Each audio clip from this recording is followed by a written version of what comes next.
Homework 7, problem 4.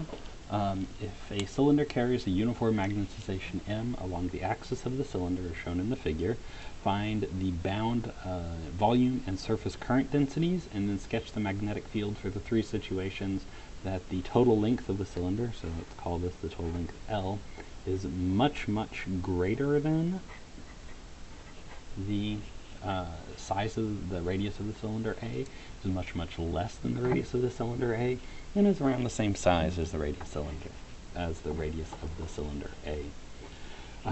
To do the first part of the problem, we simply use the definition of the bound currents in terms of the magnetic field. So the bound volume current is given as the curl of the magnetization field.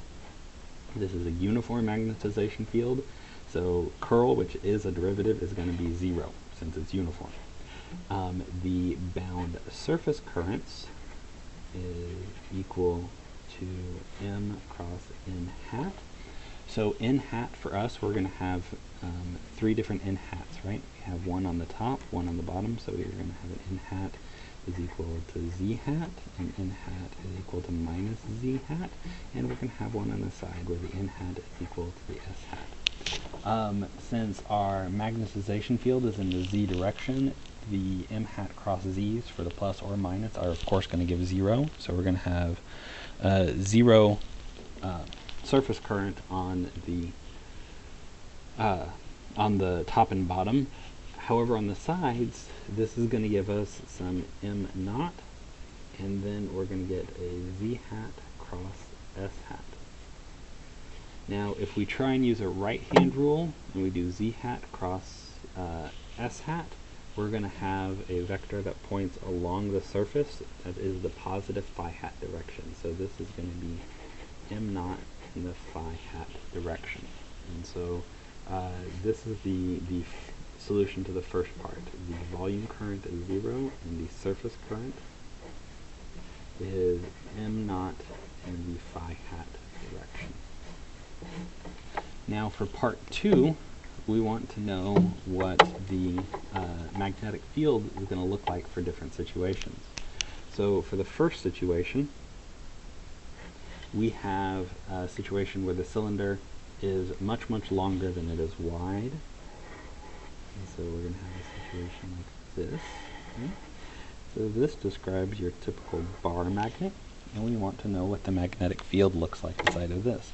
Well, we know what the current is, right? The current is just some surface current that goes swirling around this long cylinder, and this describes perfectly a solenoid, right? And it says the magnetic field is going to be pointing up. So the magnetic field in this guy is going to be the magnetic field for a very long solenoid. So it might curve out a little when it goes in, so it'll be going in that direction. In that direction. Might curve out a little as it goes in, and so this will continue on. It'll curve around eventually. Magnetic field lines are all closed. This is going to be straight. It'll curve out a little, and it'll continue on.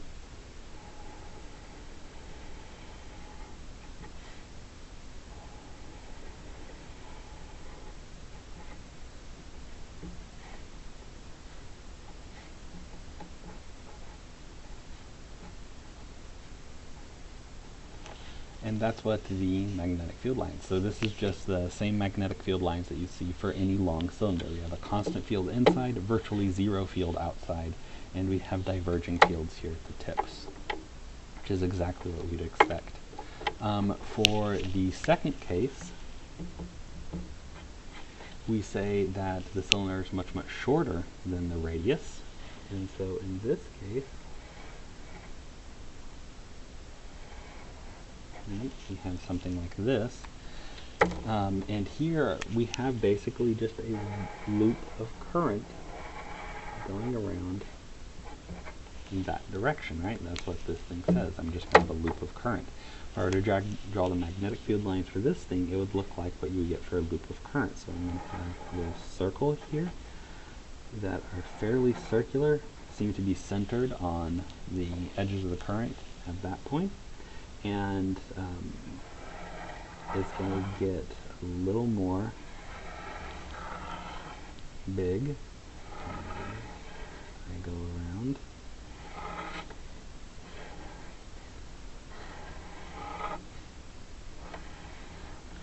And so that's what the magnetic field lines in the case 2 are going to look like. They're going to look like what you get for any loop of current. The final case is what happens when they're approximately the same size. Now this is just somewhere in between, of course, right? So we're going to have cylinder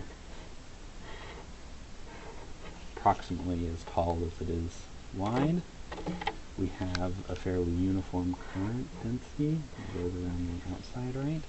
And so we're going to get something in between these two extremes, which means that one of these magnetic field lines might curve fairly close around to the size of the cylinder, and the rest probably won't.